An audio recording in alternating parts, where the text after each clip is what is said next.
Hi everyone, Jay here from Jade Productions, back with another video. I was a bit behind here, had some technical issues with my computer that needed to be sorted out. This video was meant to go out a week ago, but I just couldn't get it out because of those issues. So now we're back to doing regular videos. So let's continue where I meant to pick off with this, because I meant to put this out last week. So this is a sample list for Fyreslayers. We're looking at a very nice competitive list for them. Put together by my partner T. He put this list together from his own Fyreslayers collection. It's something I've actually fought before several times, and something I've played with once at controlling it. It's very good, simply because Fyreslayers in general tend to be very competitive, and we've gone with this option. We're going to go through this 2,000 point list here and break it down, what it does, how it performs, what we can do to improve it to make it even more competitive. So, first things first is we've gone with the Volca Lodge. So the Volca Lodge is a very aggressive lodge. It gives us that fearsome surge ability to let us get that nice burst of speed in the first battle round. Very good for attempting to get first turn charges if you can pull it off. Also very good for just positioning and moving on to objectives. Lets the Fyreslayers really compensate for that low movement speed they have by letting that burst of speed just go in there with that auto 6-inch run. And then you can combine that with the other trait from the Hearthguard of the Relentless Zeal to let yourself go even faster. So it's very good for that early game and positioning, where positioning is key. Get on those objectives that make them have to dislodge you, or even just take the fight straight to them and kill them outright. Other than that, Volca doesn't really come into a lot of it too much with this list. The Vox Axe is not particularly something we care about as a relic. It does have a fairly decent command ability that will let us add 1 to hit rolls for, heroes, and then friendly berserkers and Hearthguard berserkers within 12 inches of that hero. Pretty good for letting us hit on 2s and being more accurate, particularly with the Hearthguard berserkers that we're running a lot of in this list, simply because this Hearthguard berserkers are literally the T. They are the crazy phenomenal unit that you should just always have 1 of. Even though they are a bit oppressive, you should probably always have 1 unit of 15. And it seems like all the Dwarven factions have this 1 unit, where it's like, why do you not have 1 unit of 15 in these? Anyway, so, we're looking at that. So, Volca doesn't really give us too much beyond that, giving us that early game aggression. So, and that nice, for the rest of the game, command point splurge that we can spend, rather than spending on any of our other command abilities that are kind of okay. The +1 to hit is fairly nice. So then we're going into what is the rest of our army. So we have 1 battalion in here, which is the Lords of the Lodge. Now the Lords of the Lodge is a pretty fantastic, pretty much, it's really, really good. So with for those of you who are unaware, it basically comprises a group of heroes and then a unit of Hearthguard Berserkers, and it has a battalion ability, is that if a unit of Hearthguard Berserkers from this battalion is wholly within 12 inches of a hero from the same battalion at the start of the combat phase, then after that unit has fought in that phase for the first time, when it is your turn to pick a unit to fight later in the same phase, you can have the Hearthguard Berserkers basically fight a second time. So you essentially get a big blob of 15 Hearthguard Berserkers who are part of this battalion fighting twice, so long as they're near a single character from this battalion, which they pretty much always should be. They always should be near one of these. So particularly, you probably want it to be the Battlesmith in most cases, but there's that. So what we've gone here in, we'll start with the contents of the battalion in terms of the heroes. So, we have, for our leaders, we have a Rune Father on Magmadroth. He's our general. He's carrying fiery endurance. Friendly Vostarg units at this units wholly within 12 inches of this model at the start of your movement phase can run in that movement phase and still charge in the same phase. So, he basically lets us do those first turn charges, so long as we can get him up there. So that's very nice, and he also, that's just very useful ability to have in general.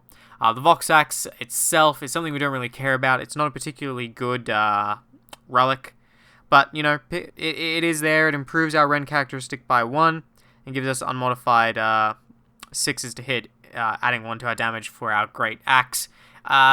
Sure, the axe already hit pretty fine enough. It's fine just to have that. And then we've also given him a mount trait for the Cold Heart Ancient just to make him that bit more endurable.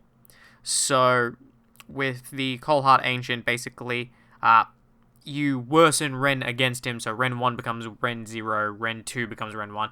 Helps keep him alive with that 4-up save, and the Magma Droth is fairly squishy, and you want it to basically be able to pump out those mortal wounds. Best thing about it is that applies to shooting, which is a very solid counter to these kinds, to Fyreslayer lists. In fact, shooting is a good counter to most kinds of heavy melee lists like this. So, moving on, because there's not much more to say about the Runefather, his intended purpose is to basically run alongside the core of your army, the Hearthguard Berserkers, some of the Volkites, be a bit of a mortal wounds bomb, support them with that command ability, and just deal some damage, hopefully getting the most out of those buffs. Being a bit more reserved with him than you normally would, because, again, you don't want to just overly commit him, just have him die. Because he does have the fiery endurance, and he is a good target for the Vostarg's Honor the Ancestors. So you just want to be a bit more careful with him, and that's mostly just a cause of what you do is when you go to charge him, you just want to limit the sheer number of enemy models that can actually get within reach to strike him. So it's all just about precision charging and positioning when you go to do that, to mitigate as much damage as possible. And then, whatever damage they do back, he'll serve as always being on the Magma Droth doing the Mortal Wounds Bomb, and give him a bit more survivability at the same time, and a bit of Horde Shredding as well as a side bonus. So then we've got our Auric Rune Master. He's what you expect. He's our Rune Master, so he's in charge of giving us our runes and a few extra buffs. Pretty much, we've got the Prayer of Ash. That's what we want. We want him as close to the pizza oven as possible. Basically handing out the Prayer of Ash to one of our units of Hearthguard Berserkers that we're going to then buff with the Battlesmith. And he's just there to do that. And then, of course, when he's not doing that, his job is to summon forth our Magmic Invocations and use them, particularly the Runic Wall, which is good if you have to be on the defensive. If you're going first, you can use this thing to set yourself up so that in case you can't pull off a first turn charge, or if you want to be bit more reserved with how you're approaching the situation, you can set that up and be very defensive. You can use it to block off and block enemy approaches. You can really use it to mess with shooting and protect units. Very good one to have. Or you can use him to set up the Flame Spitter, which we've also included in this list, which basically allows him to function as a bit of a Mortal Wounds artillery, perfect against counter hordes. So, not much to really say on him, he just kind of does that. His Prayer of Ash is a nice, solid ability that he has. Then we have the Battlesmith himself. The Battlesmith should be running with your Hearthguard Berserkers, particularly the Lords of the Lodge guys. And so he is there to basically make sure that they become unkillable and absolutely insane, because he is just absolutely nuts, because he's going to give that saving, that +1 to their saving throw, and then he's going to give them the 4+ to ignore wounds and mortal wounds just from being nearby.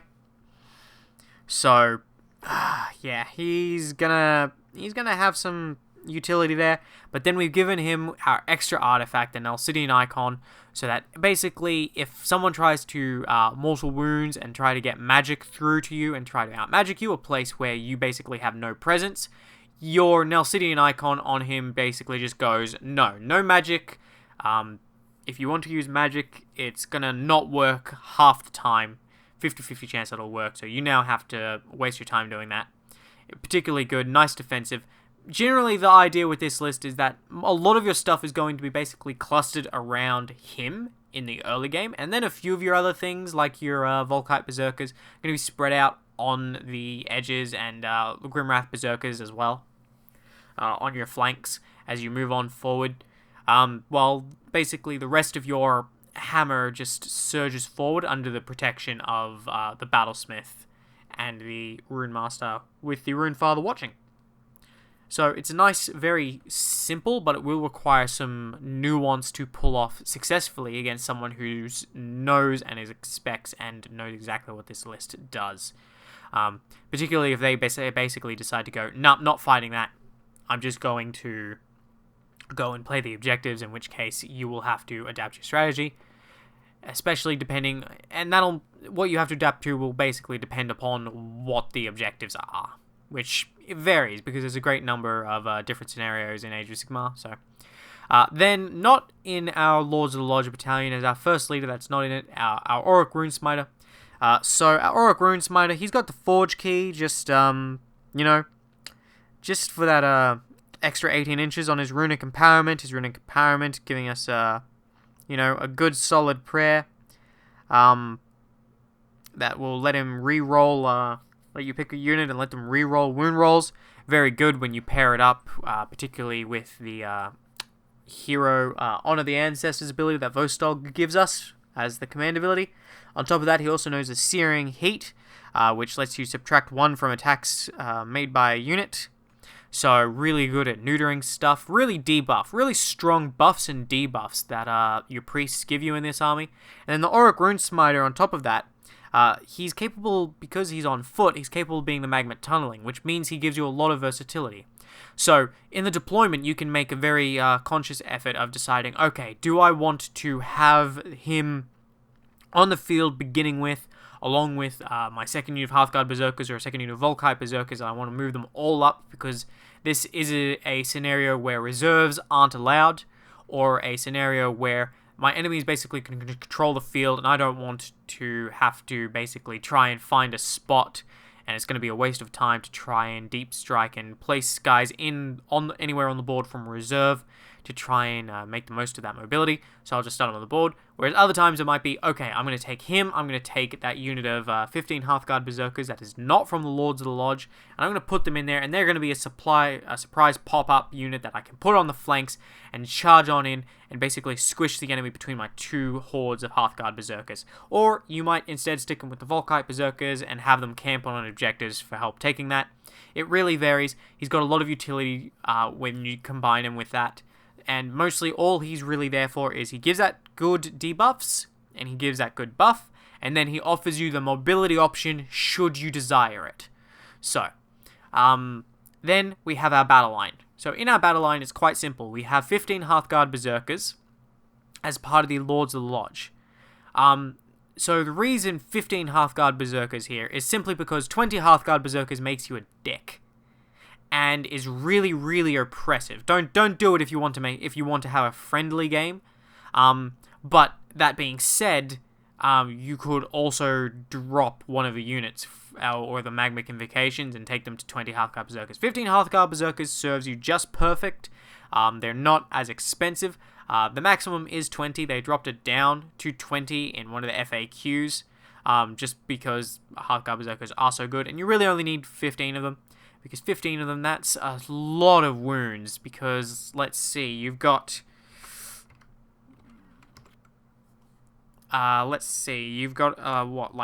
they've all got 2 wounds each with a 5-up save. And then they've all got a 6-up ignoring armor. So, you've got 30 wounds there in each one of those. And then on top of that, when they're near a character, they're going to have a 4+ save. You can have them fighting twice. You can have them hitting on 2s, wounding on 3s, re-rolling, with rend 1 to 3, depending on which rune you've got active. You can have them re-rolling hits if you really want to. You can get them up to a 3-up save with this list. Once you stack on the buffs from certain guys in your leaders. So that's a ridiculous amount of durability for 30 wounds, so you don't really need to worry about taking 20 of them. The 30 of them, the 15 of them will do better, especially since we're also taking another squad of 15. Now, we're taking both of these with the Broadaxe just simply because the Broadaxe compared to the polearm is a more specialized weapon that is good if you know what you're facing ahead of time.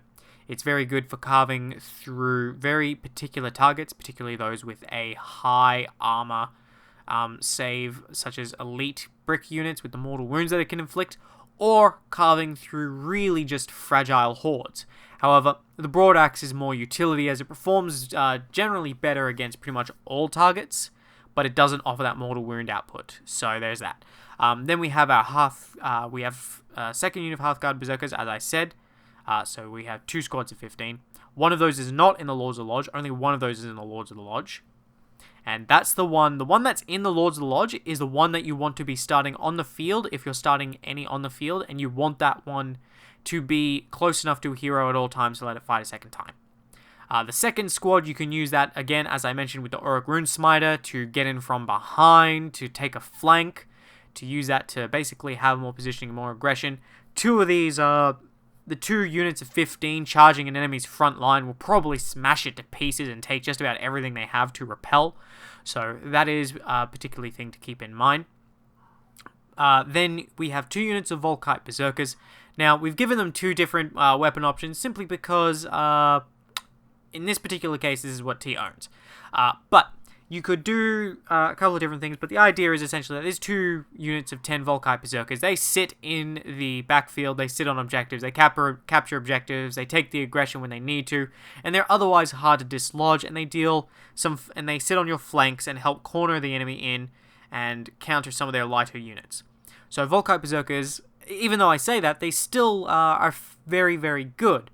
It's just 10 of them, don't expect them to do a fair amount of damage, but they will soak a fair amount. They're an in-between sort of medium sort of performing unit, particularly when you take them in units of 10. They're not at their strongest at this minimum size, but they'll do their job of being just a generic, here's a brick of 10 guys that sit on objectives and occasionally deals them damage and fight flanking forces. We've got one slightly more killer unit here with paired hand axe, and then we have one slightly more defensive unit, but with rend, with the pick and shield. And their job is, again, as already described, fairly basic. If you wanted to improve them just a little bit, what you could do is you could take one of the units. If you wanted to be more, just have them sitting here in the backfields, holding objectives, going out on the flanks, holding objectives, trying to fight things out there, things that fast-moving, light enemy skirmishers who are trying to hold objectives as well and fight you for those. You're both taken with the pick and shield. The pick's a little less accurate, but it has the rend, and the shield itself is good, as well as increasing your damage on the charge for when you need to take objectives. Whereas the paired hand axe is a little less defensive for a little bit more attack power. You could use the paired hand axes and make them both paired hand axes if you're expecting to do a bit more skirmishing. It's really just a matter of what your personal preference is for what they are. Both perform solidly, both have similar roles in terms of what they do. The primary difference is that the pick will have the rend. So that's what it is. So and that's where it gets into list tailoring, and unfortunately you don't know what your opponent's going to bring ahead of time. So bringing one of each is fairly nice in case your opponent is bringing a heavily armored faction such as Ossiarch Bone Reapers, Lumineth Realm Lords, Caradon Overlords, Stormcast Eternal, things with 4+ armor saves in general. Really common across the board. That's where you want the picks. Whereas across everything else, where they have a 5+ save most of the time on most of their infantry, the hand axes, the paired hand axes, will serve you better for carving through lots of bodies. With the Hearthguard Berserkers that we mentioned before, a slight change that you could do to, if you really wanted to, is you could change one of them to have the polearms. However, I believe that the more competitive option is to have them with the broadaxes. Finally, in our other units, we have the Grimrath Berserker. The Grimrath Berserker is just our little character that we have running around. We don't have anything on him in this list. You never really have enough points to put enough artifacts or anything on all these guys, I've typically found. And you have to be really selective with how you build Fyreslayer lists, because they are expensive points-wise and they are an elite army. So where you put your points is really important, particularly since they have a lot of heroes. And not a lot of troops options. So, the Grimrath Berserker, in this particular case, he's meant to put him on the flanks or put him in the middle of one of your Hearthguard blobs. He's meant to be there as a surprise punch, typically sending him after monsters and characters, as well as small units of elite troops. Once again, we're thinking of things that are probably not going to kill him, or things that you don't care that he dies to, that you want to hold him up for a turn. Typically things that you have 2 to 4 wounds on to make the most out of his axe's damage, and typically a 4-up save is what you want to be doing, and maybe in squads of 5. He's kind of okay at fighting those sorts of things. He can also deal some damage to monsters. You can also throw him into some very light hordes, and he can deal a fair amount of damage. He probably won't die to light hordes, which means he'll get stuck in there, which will sort of create opportunities.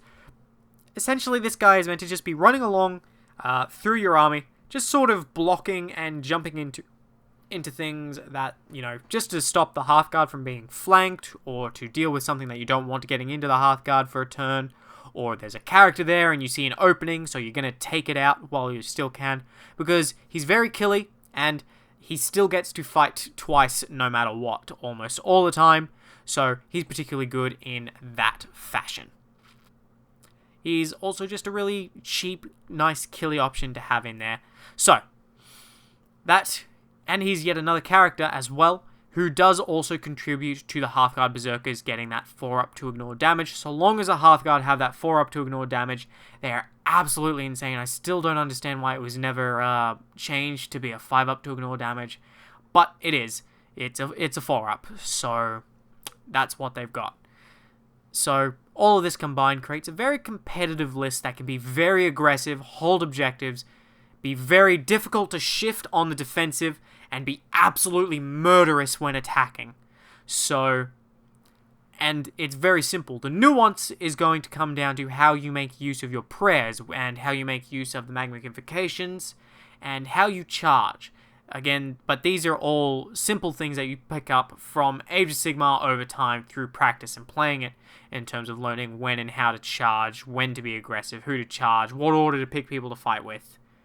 But removing all of that from the equation, this list is very simple in terms of its goal. Its goal is to move up, sit on objectives, and invite your opponent to try and push you off them. Where if they charge you, you're going to kill them probably, and you can take a lot of damage that they push out. At the same time, if they don't charge you, you're free to just take the aggressive stance and go straight into them, where you'll be able to still absolutely murderize them. The weaknesses of this list is the weaknesses of most Fyreslayer lists. It's always going to be mobility. That's why we've gone for Vostark, and we've got a Rune Smiter to help counter that a little bit. But against units that have lots of fly, lots of really fast units, Seraphon with the Pterodons and Razor and the other birds. Jeez, I'm a Seraphon player and I forgot them. They are things like that. Caradons who can relocate quickly. Units, factions that have free deep strikes built into them that allow them to just appear anywhere on the board. Nighthaunt, Stormcast, guys like that. Surprisingly, Nurgle Maggotkin have a lot of mobility because so long as they keep planting trees, they can actually get really fast. So there's that as well. That is the key weaknesses of this army. And then on top of that, shooting. But you have ways to mitigate the shooting simply because you have we bringing the firewall to help block that shooting and protect us from that. And then of course we also have the Hearthguard constantly being surrounded and getting buffs for multiple armors, so that things with high rend, high damage attacks are going to struggle and basically be cut in half. So to really kill the Hearthguard Berserkers, you need things that have rend 2 dealing like 3 damage to realistically kill a good number of them. And that's really hard to get in certain cases, particularly in large numbers that is required. So, I have been Jay from Jade Productions. This has been our look at a 2,000 points, a competitive list of Fyreslayers. So, thank you very much for watching. If you have any questions about Fyreslayers and you want to know more about Fyreslayers in general or this list, or you want some more information about how this list was built and some other changes that can be made, please leave them in the comments below, or go and click on the link, join the Discord, and ask questions in there. We discuss lists, Age of Sigmar, news, all sorts of things. We talk about optimal builds, different kinds of tactics, Even if you have lore questions about the Fyreslayers, I'm very well versed in the lore of all the Age of Sigmar armies. So come on in, ask those questions, or leave them in the links below if you want to know anything more. But for now, I will just say happy wargaming, and I will see you next time. I have been Jay from Jade Productions.